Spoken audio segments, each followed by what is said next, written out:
3 дена чади Кумановската депонија Краста во село Пчиња. Надлежните од јавното претпријатие Чистота и зеленило сметаат дека силниот ветер е причина за зачадувањето. Екипи од претпријатието со поддршка на приватни стопанственици со механизација нанесуваат земја. Зафатен е горниот дел од депонијата од платформата. Чадот од депонијата се чувствува во селата Пчиња, како и студена вода. Знаете дека сметот кој што се складира на депонијата се меша со отпадот кој што се носи и со земја ради санација на самата депонија, меѓутоа сепак во внатрешниот дел на депонијата има гасови кои што тлеат и поради нив доаѓа до пожарување, настанување на пожари, се многу тешки за гасење. До сега во 2-3 наврата имавме такви палења, сметаме дека се од намерно од човечки фактор, зашто беше пријавено и во СВР Куманово. Овој пат поради силниот ветар дојде до палење, речиси на целата депонија.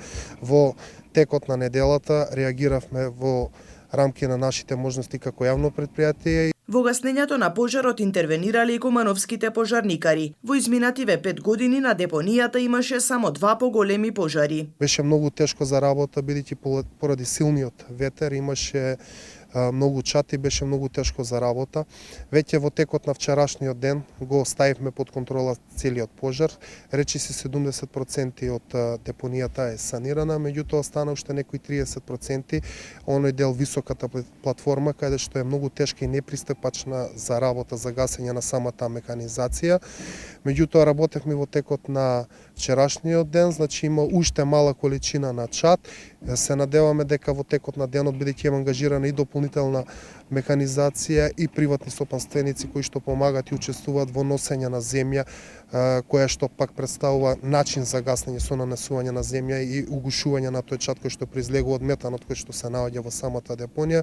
И еве веќе се надеваме дека во текот на денот ќе биде санирано целосно самата депонија. Им се извинуваме на граѓаните кои што живеат непосредно до самата депонија, кои што се директно најзагрозени од настанување на овој проблем. Меѓутоа, јавното претпријатие работи и го дава својот максимум за спречување на чадот и понатаму ќе продолжиме исто така. А трендот ќе биде како што беше и во минатото, да спречиме што е можно повеќе до настанување на ново палење. Знаете дека во изминатите 5 години имаше само 2 палења, поголеми палења на самата депонија, кои што беа санирани во најбрз можен рок.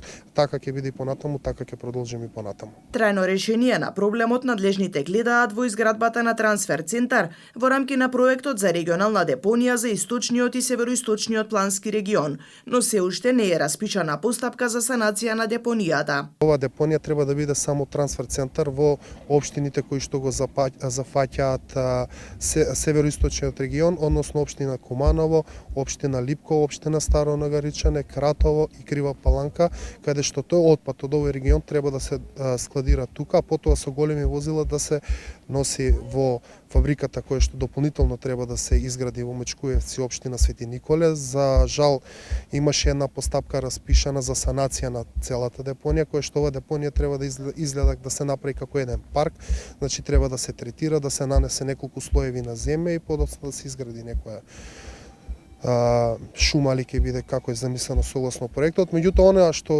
велат нашите податоци, како информација што имаме од Министерството за животна средина, постапката која што беше распишана во текот на минатата година и фирмата која што има добијано постапката за санирање на самата депонија, го има откажано договорот и според нашите информации веќе во тек е нова постапка. Се надеваме дека ова година ќе профункционира тој проект, ова депонија ќе биде санирана и ова место тука ќе биде само трансфер место каде што отпадот од тука ќе се носи во општина Николе. Регионалната депонија, велат, ќе биде од бенефит за општината, мештаните кои што живеат во непосредна близина и самото претпријатие.